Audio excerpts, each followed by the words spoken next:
All right, welcome to Essentials class. Hi. Online today. What happened to me? Does anybody remember what an interrogative sentence is? What does interrogative mean, Evie? Is it a command? No, that was imperative. What's interrogative? Exclamation. That's exclamatory. And declarative is a.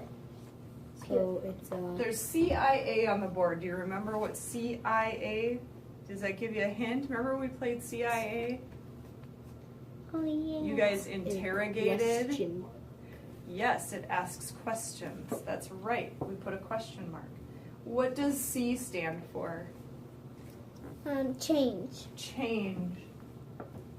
That means we just change the end mark, right? What did the I stand for? Interrogation.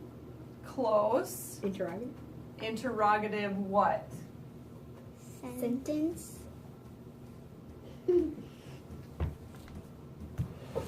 Interrogative pronoun. Mm. Remember we have to add something like who or what?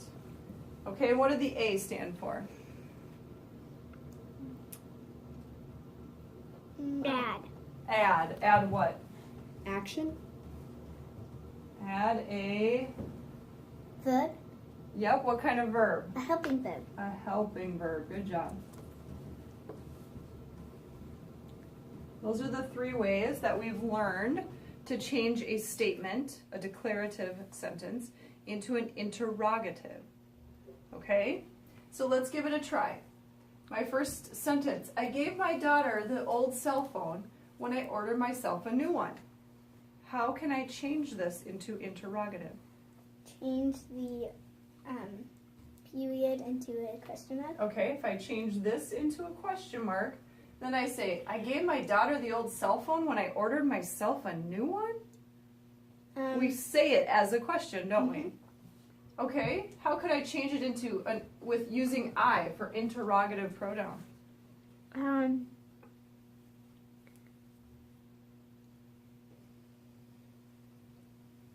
I'm not going to say I anymore, am I? No. What would I say instead? Myself. When. Who? Who gave my daughter the old cell phone when I ordered myself a new one? That's changing it and using the interrogative pronoun. Okay, now how about add a helping verb? Add one of the We have to add a helping verb, like what? We could say, shall I? And then can I still use gave? No. Give. I have to change my verb a little bit. Shall I give my daughter the old cell phone when I buy myself a new one? So we just changed it 3 different ways. Let's try the next sentence. The man who sells ice cream gave me a scoop. What's the first way to change it? Add a Exclamation mark. Not an exclamation mark. question mark. A question mark. Okay. The man who sells ice cream gave me a scoop? Okay, now how about it with I, interrogative pronoun? How can I change it that way? We change man. We could leave man, and instead of saying the man, we could say What man? which man? Which man who sells ice cream gave me a scoop? And then add a helping verb. It could say, How could we do that one?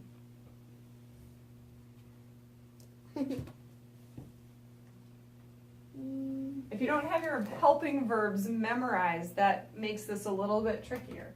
We could say, did the man who sells ice cream, give me a scoop. can I say gave me a scoop still? No, it's give. I have to change my verb again a little bit. Wouldn't Because I added a helping verb, my regular verb changes a bit. Wouldn't you know if you got a scoop of ice cream?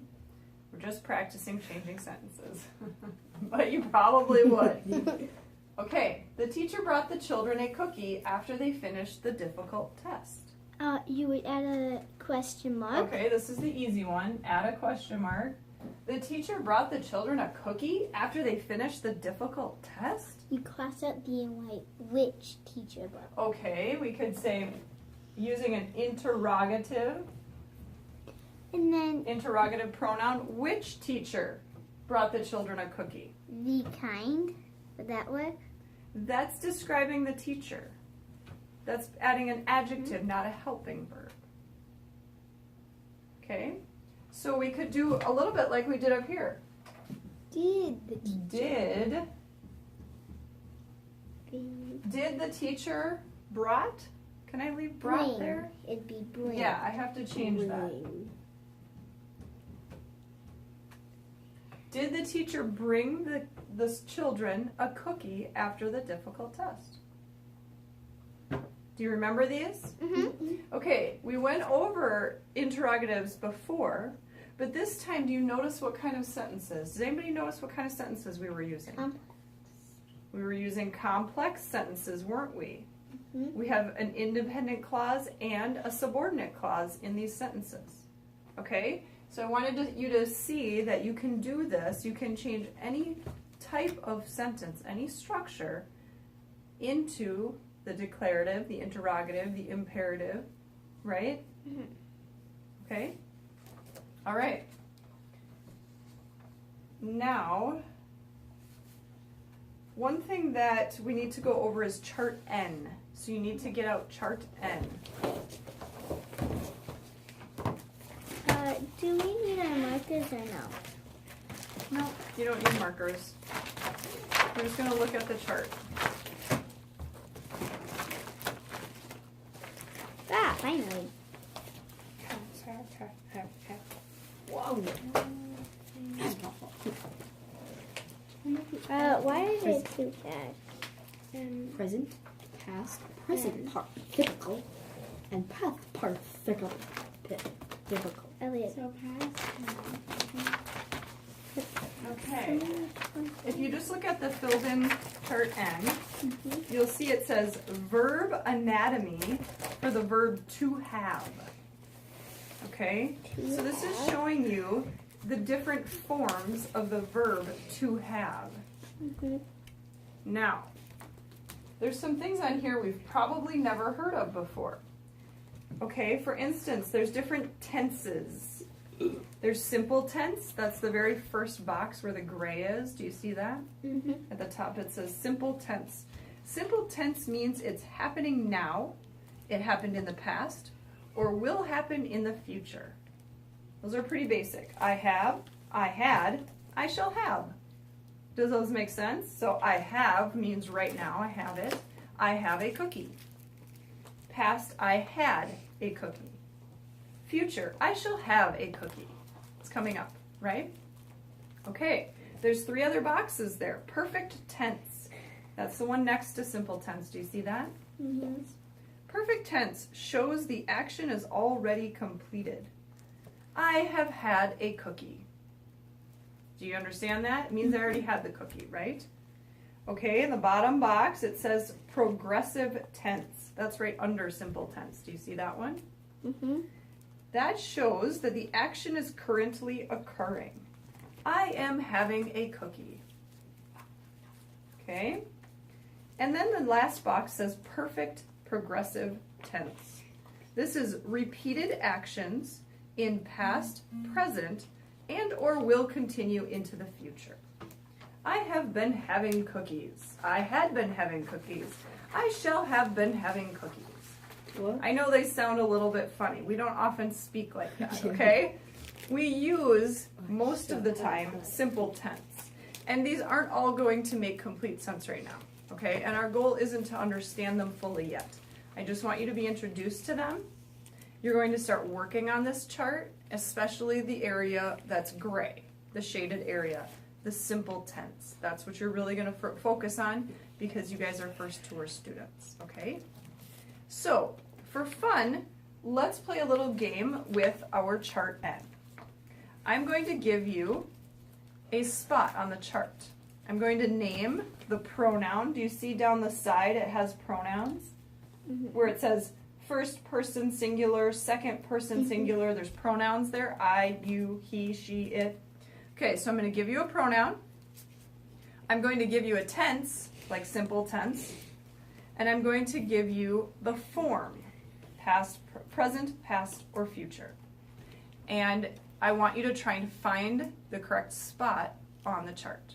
For instance, if I say I, simple tense, present, you would find the very first box in the simple tense. It says I have.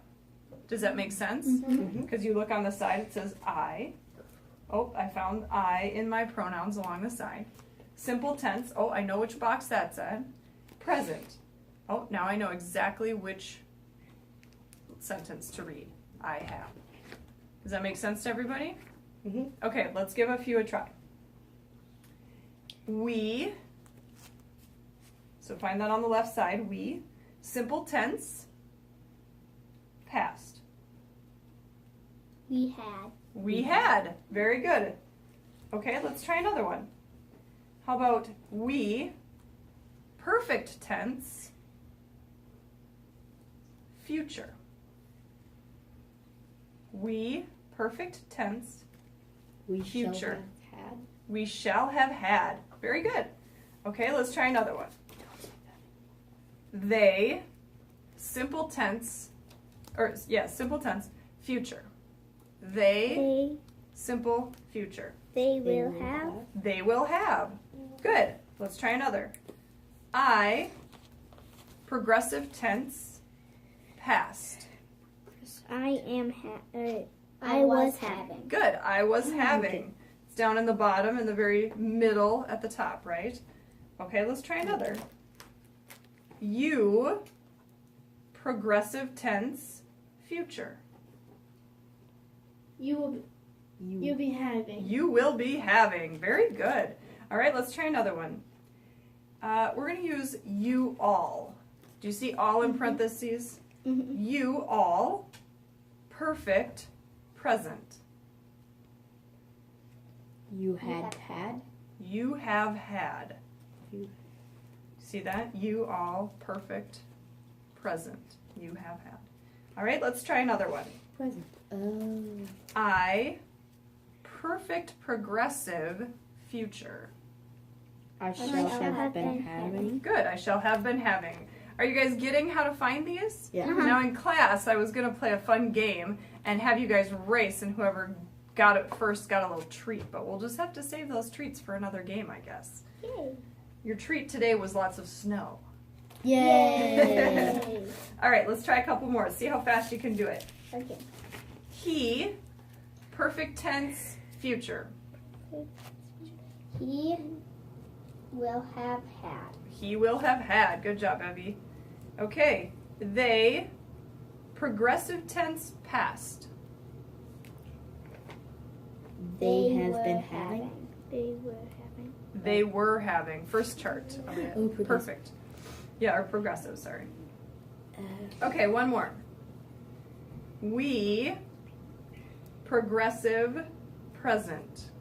We are having. We are having. Good. Okay. We are having snow. I want you guys to continue to look over this chart and start to practice it this week, okay? Okay. So we're going to do an ATS, or your analytical task sheet, so grab that.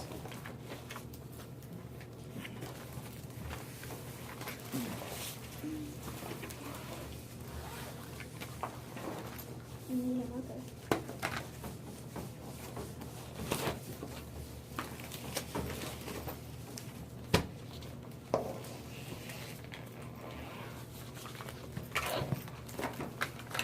Here. Time for blue. Time for black. Okay, I'm going to dictate your sentence to you. I want you to write this down on your analytical task sheet. Are you ready?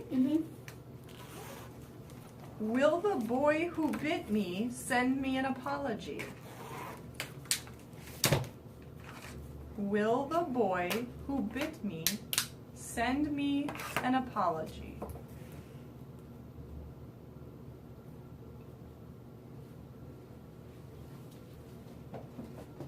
Who hit or bit? Bit. Will the boy who bit me.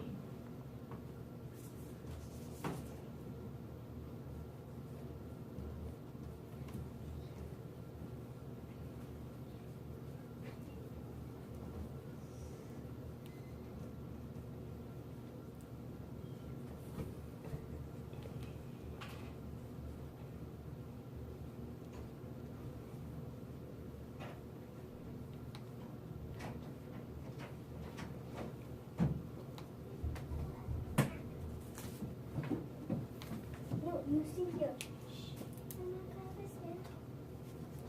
Yeah. Okay, everybody ready? With will the boy who bit me send me an apology. Mm-hmm. All right, let's check mechanics. Is there a subject? Yes. Yes, there's a boy. Is there a verb? Yes. Okay. Does it begin with a capital letter? Yes. Does it have an end mark? Yes, but yours doesn't. Mine doesn't. What kind of an end mark does this have to have? A question mark. It has to have a question mark. We know it's a question because of the interrogative pronoun will at the beginning. Does it make complete sense? Yes. Is other punctuation and capitalization correct? No. You need 2 commas. Who?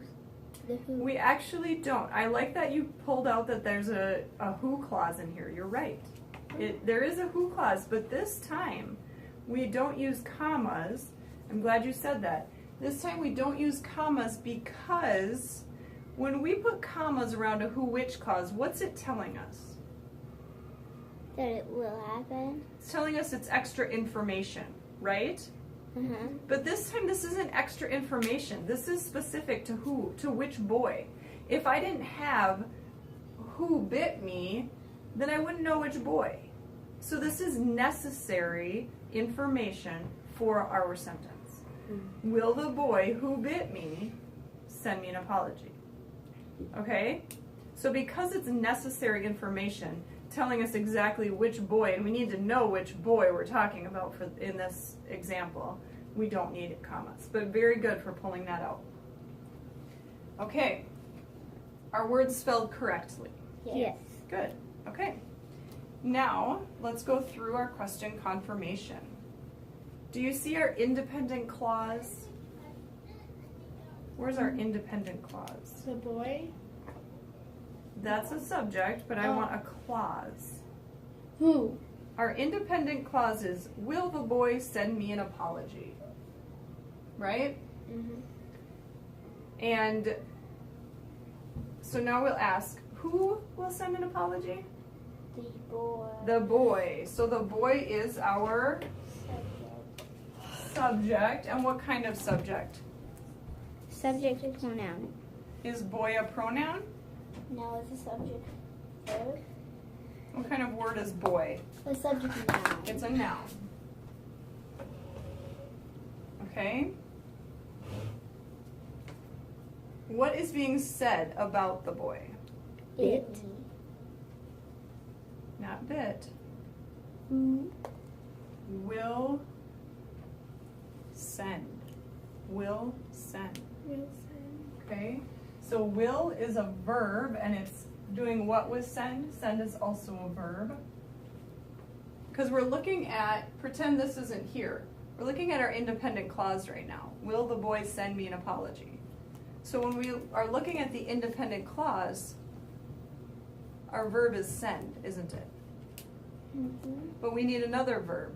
And what kind, we have that marked as will. So what kind of verb is will? A helping. It's a helping verb. And what kind of verb, well, we don't know yet for that one. Let's find out. Okay, the boy will send what? An apology. An apology. So what would apology be? D-O. It's a direct object because it's receiving the action of the verb. So the verb would be a verb transitive. That's right. Very Even if good, it's a Maddie. It's going to be a IOD. verb transitive because we have a direct object. Now, can apology replace boy? No. No. Can it describe boy? Yes. Yes. No. No. So that's why we have a verb transitive with a direct object, right? Mm-hmm. Okay. We'll send the apology to whom? Me. Me. So what is me? No. An indirect object. Stop clicking your pen. Okay, yep. And- That's our indirect object. And So which boy? the The boy. So what am I going to mark the as? adjective. Adjective. Okay. And Which apology? And And apology. So there's another. adjective. Okay. So now we have labeled our entire independent clause. Now what about who bit me? Right. So who bit me is our subordinate clause, right? So who bit me? What's taking place of the of boy right here? Who? Who? So it's a what? subject pronoun. Subject pronoun because it's taking place of the boy. Okay. And what is being said about who? Bit me? Who bit? Bit. Bit. So bit is our verb. And me. And who bit whom? me. Me. Okay. So can me replace or describe who? No. No. So it has to be a To add. direct object, which makes bit what kind of verb? Transitive. Transitive. Very good. Oh, I just one more. It's SVTDO. That's right. Yeah. Our subordinate clause is SVTDO. Now, do you know if this is adverbial or adjectival? Adverbial. Remember, adverb modifies a verb. Adjectival is describing. So is this describing or is it modifying a verb? Is it describing a noun? It's describing the boy, right? Which boy? The boy who bit me. So it's adjectival. It's an adjectival clause. And who is a relative pronoun. And whenever we use relative pronouns, we know that it's adjectival. Wouldn't it be SVTIODO? The independent clause is SVTIODO. The subordinate clause is SVTDO. Sometimes you will find that your subordinate clauses have different labels. So we mark both SVTDO and SVTIO. You're going to mark SVTIODO because that's what the independent clause is. Oh, so we don't mark the. You don't have to mark the SVTDO. Okay. And it's complex, correct? Mm-hmm. And what? Interrogative. Yes. Okay, let's diagram this. We always start with our horizontal long line and the vertical line that cuts through it. And what goes on the left side of our vertical line? Will. Not will. Boy. Our subject has to go over there, and the subject is boy. The would go under boy. Okay, good. We might as well put that since you said it. The is going to go right here because that's the adjective. Now what about will? What about will? Oh, it goes What above. goes on the right side of our line? The The verb. verb. The verb. And we have what? Will. Will and Bit. will is a helping verb. Which one is it helping? Send. It's helping send. Because remember that on our top line is where we diagram our independent clause. So this right here is our subordinate clause. We're not diagramming that yet. Okay? So we'll send. Now, it's SVTIODO. What comes next on our line? Our IO. What's the indirect object? And Apology. What's the Me. indirect object? Oh, me. me. Who are they sending it to? Me. And then what are they sending me? Apology. Apology. Apology is our direct object, and that's why we're putting that next. Yes, The and would go under apology. that's right. And is going to go right here under apology. Okay? So, at this point, we have diagrammed the independent clause. Now we have to diagram the subordinate clause, and what kind of clause did we say it was? SVTDO. Is it adjectival or adverbial? Adjectival. Adjectival, and it was describing who? Boy. Boy. So that means that it needs to connect with boy, okay? So we're going to make another line, and from boy, we're making a dotted line. And what's our subject of our subordinate clause? Who? Who? Whoops. Who is describing the boy, it took the place of boy. So that's why we're connecting boy and who together, okay? And then, of course, we always have our vertical line that cuts through, and what comes to the right of our vertical line? Verb. Our verb, which is what? Bit. What's the verb? And then the DO is me. And bit who? Me. Me. Why'd you bite me? Okay. That's Mom, what about the adjectives? We have the adjectives in there. Oh,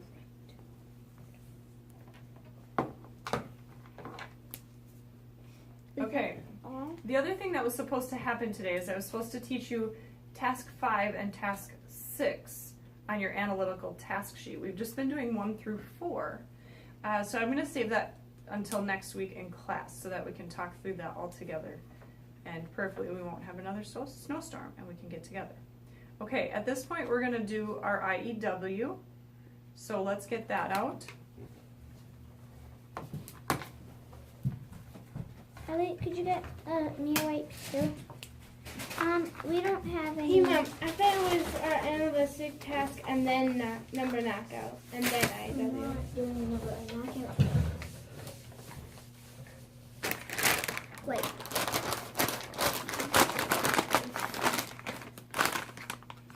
you have marker on your face. Yeah, I saw it. Okay, so I don't think you'll need, you guys don't do that right now, okay? Okay, so last 2 weeks we've been doing writing from multiple sources, and you had 2 sources the first week, and we had to do what? Make keyword outlines, and then what did we do with those 2 keyword outlines? Refuse it. We fused them and we wrote 1 paragraph. And then the second week you had 2 sources and you did the same thing. We made 2 keyword outlines, we fused them, and we wrote a paragraph, okay? This week you're going to do that again. You're going to have 2 source texts, fuse them together and make 1 paragraph. Now, when you're done, you will have 3 paragraphs all about Rome. We're going to next week put those together, create an introduction and a conclusion, and you will have your very first 5-paragraph paper, which is a full essay, okay? So it's good practice. All right, when you have 3 paragraphs with a conclusion and a introduction, actually you're not going to do a conclusion introduction in this, you're just going to put the 3 paragraphs together. So this is your last paragraph. What are you going to do with the very last sentence of this week's paragraph? Elliot? Put in a clincher. You'll have a clincher, right, and then what are you going to do with it? What are you going to take from it? Stuff to make it, or 2 to 3 keywords for a topic. 2 to 3 keywords for your title. So keep in mind that the very last sentence of this week's paragraph needs to be kind of general, okay? You don't want it to be super specific to this week's topic, because then if you took keywords from it to make a title, your title is only going to work for your last paragraph. But we want it to work for all 3 paragraphs. Does that make sense? So like if I give you an example, if I say if we ended this week with, the Romans were brilliant engineers. And then I could make my title, Brilliant Engineers. But was last week about the engineers? Was the week before about engineers? No, so that title isn't great, is it? For the whole set of 3 paragraphs. So what if I ended like this? Rome's brilliant engineers, along with its powerful government, helped it become one of the greatest empires ever. All of a sudden you'd have a lot more to work with, wouldn't you? Then I could say Rome, a great empire, or the great empire of Rome, or the greatest empire. Now do all 3 of my paragraphs fit with that title? Yes. Yeah. Does that make sense? Okay, so this week we're going to work on our keyword outlines from our source texts, and then I'm going to let you guys practice fusing them on your own at home, okay? So we need to get our IEW out. Oh, do you want to pause the